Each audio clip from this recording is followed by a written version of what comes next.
Thank you for taking the interview. What's your name? My name is Theron. Theron. Yeah, Theron in Japanese, you probably say Seron. Theron. Okay, thank you so much. My name is Ryu. Nice to meet you, Ryu. Nice to meet you. Where are you from? I'm from England. England. Cool. Where are you from in England? In England, I'm from a city called St Albans. It's just north of London. Okay, so how long have you been here? I've been in Japan. This is day 24. Day 24. Day 24. So Yeah. what brings you here? Brings me to Japan. Yes. I'm here to travel, to explore, experience a new culture, experience nature. I've been doing a lot of hikes, going out, meeting different people. Okay. Yeah, just traveling. So why did you choose Japan? That's a good question. Yeah. Well, last year I travelled Europe. Okay. Did a thing called interrailing. It's where you get a train, and only trains, and you do multiple countries. It's about 12 countries. I did that for a month. And during that, I fell in love with travelling. And I wanted to do a longer stay somewhere, like, a year abroad. Something like that. Most of my friends and people I know either went to Australia. I'm sure a lot of your friends probably go to Australia. Or New Actually, Zealand. I have been to Australia. You've been to Australia? Yeah, I used to work. So a lot of people go to Australia or New Zealand. I like Australia and New Zealand, Yeah. but I was like, I want to do something a little bit different, a little bit more challenging. Yes. Yeah, because I don't speak the language Japanese. So I chose Japan because I've always had an interest, ever since growing up. Nintendo. Okay. And there was like Studio Ghibli when I was a kid. To Japanese music and everything. There was just in all parts of my life, in all my interests and hobbies, Japan came up quite a few times. So I was like, okay. I love Japanese history, Japanese culture, politeness, respect. So yeah, I came because it would be very different to England. Okay. So why didn't you go to the college and started traveling? Go to college and start traveling. So I started traveling. I did Europe Okay. on a thing called a gap year. So you leave sixth form in England, and you can either go straight into university, or you can take a gap year and defer for a year, and then have a year off to travel. That's what a lot of people do. So originally I was on a gap year to work and to experience life for a year, just get away from education. Then the end of year one turned into gap 2 years. Okay. I was like, I don't actually want to do uni right now. And then through that second year, which is kind of coming to now, I realised I didn't actually need to go to university. Yes. What I wanted to do in university was economics. I wanted an economics degree, which is useful. And you get some really high paying jobs doing economics. It's the highest paying degree you can get. But long term, didn't really need the degree. I could get those jobs without the degree through experience. Yes. But also, I'm not sure if I want to work in an office anymore, and I want to figure out, see what's out there in the world, and decide where I want to take my life. So you wanted to be an entrepreneur?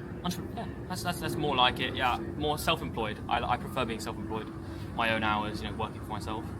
Cool. How old are you now? 20. 20. You're still young, so you still have a lot of time Yeah, to so prepare. I turned 20 last month. Cool. So after you finish this traveling, like Japanese traveling, what do you want to do right now? So when I come back from Japan, obviously a lot of stuff's going to change when I'm over here because I have a lot of time Yes. to think and to explore and meet new people and open new doors to all types of different opportunities. When I go back, I intend to stay back in England for a while, kind of get my head down, focus on career options. Okay. Thinking about trading. I've done a little bit of forex in the past, foreign exchange, currencies, and yeah, just do that for a while, make some good money, and then figure out my next steps. That's so cool. Okay, right now I want to ask about like Japanese trip. What is the best experience in Japan so far? My best experience in Japan. Yes, like 24 days. 24 days. Oh, it's been good, and I've recorded a lot of it and made videos on pretty much each day. My favourite day so far was I've never gone hiking before. Okay. And I've heard about 100 famous Japanese mountains, and there's some really, really beautiful nature out in Japan. So I went to, do you know Mitake? What was that? Mount Mitake? Mitake. I knew it. Yeah. So I went to there and I did my first ever hike. And I was there with a friend that I met here, German guy. And yeah, we did 2 mountains in one day and just spent a lot of time out of nature. And it was really nice because I haven't seen any, like in England, I don't see any mountains. It's just city. Cool. Okay, so did you eat any Japanese food? Oh yeah, I mean, too much. I had tried beef tongue for the first time. That was amazing. Okay. Yeah, I tried liver out here, heart. So I love ramen, udon, loads of things. Loads and loads of onigiri. I fell in love with onigiri. We don't have that back in England. Okay. It's amazing. I love it. Is this totally different, like England Japanese food? Oh yeah, English food. We don't really have our own food. We have like, if you think about English food, it's kind of like full English breakfast, so eggs, bacon. Okay, I have heard that. Sausages, beans, mashed potatoes. It's all pretty bland. Shepherd's pie.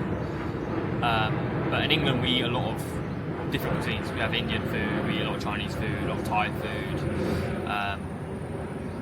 But yeah, it's drastically different. Japanese food is amazing compared to English food. Okay. So, is there any surprising things in Japan? Surprising things in Japan. Well, I will say the thing that was, so I've travelled quite a few countries now, and the one thing that sets Japan apart, there's many things, but one main thing is it's the most difficult country I've been to for a foreigner. Okay. In terms of forming friendships and meeting new people. Obviously, when I was in Europe, you got a lot of people that speak really good English. Yeah. And people were very friendly, and English culture. You hug people, you shake their hands. Over here, people are a bit more shy, and it's harder to break down those barriers of communication and form like meaningful connections with other people. So most of my friends I've met have been other travellers, not actually Japanese people. Just maybe like 1 or 2 Japanese people. Whereas in Europe, it should be like chatting to everyone, making friends. So that's probably the biggest surprise for me. Okay. There's quite a lot of, it's very different to England, so yeah, communication is totally different from other countries in Japan. There's so much that's different. It's very clean here. I love the trains. The trains are great. You go on the underground in Tokyo, and it's you got air conditioning. It's cool. Yeah. In London, there's none of that. It's hot, really crowded. They say it's crowded here, but London's way more crowded. Everyone's pushed up against each other. Over here, people respect their space. In transportation? In transportation, yeah. Okay. Public transportation here is 100 times better than in England. I see. Okay. So, what is favorite place in Japan? I guess you have been a lot of places in Favorite Tokyo. places. So my trip's only just started, really. Day 24 of a year. Okay. See, I plan to go on a lot of places. I plan to go to like obviously the big ones: Kyoto, Osaka, Sapporo, Okinawa. But I'm also going to loads of other places. Planning to climb Fuji. Just lots of smaller cities, smaller towns. I've only really stayed in Tokyo so far, and the furthest I've gone out is to Kamakura. Okay. That was really nice. Yeah. I love Tokyo. Tokyo's really cool, but from just the little bits of more rural areas I've seen, like Mitake, I really like the rural areas, the countryside of Japan. I think it's really beautiful. I'd say my favourite place in Tokyo. That's actually really hard. There's a lot of good places. There's a lot of good places in Tokyo. I loved the Imperial Palace. Imperial Palace is really cool. Okay. And I like Ikebukuro. Ikebukuro is fun. Why do you like Ikebukuro? I think it's got a really good mix of you've got a lot of gardens nearby. Yeah. It's like Bunkyo City. It's Yeah. really close by. Yeah, that's a really lovely area. So you've got quieter parts, whereas I live in and stay in Shinjuku. Busy. Yeah.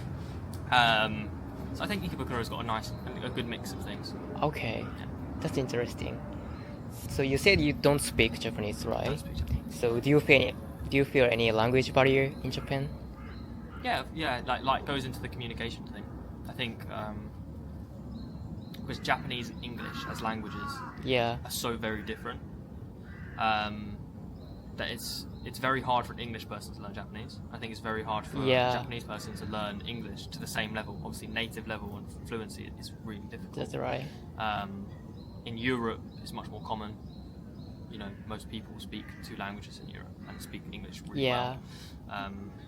Over here, we have a lot of people that speak Japanese people that can speak English. Like you can speak English. Yeah. But it's not native level fluent, completely fluent yet. So I think there is a little bit of a language barrier, but I think it's getting better over time. Actually, I think more people are learning English, and more English people or foreigners are making an effort to learn Japanese. I am trying to learn. Just it's not my main focus at the moment. Cool. So I want to ask about your country, and where is the best spot you can recommend in your country? Oh, best place in England. Yeah. That's tough. I think London is great. Yeah. And you'll have a lot of fun in London. And there's lots to see. And if you're going to go to London, I'd stay away from places like Oxford Street and all these places. They're very similar to like Ginza. Yeah. You know, the shopping districts. You've got that in every country. It's basically the same, big malls and stuff. It doesn't change. If you're going to go to London, I'd say places like Leicester Square, Covent Garden, and Camden. Camden is a really fun, very interesting place. You've got some amazing views in London. Like Primrose Hill, you don't have to pay for any of that. And outside of London, I would say St Albans is nice, where I'm from. St Albans is really nice. It's got a lovely, massive cathedral. Yeah.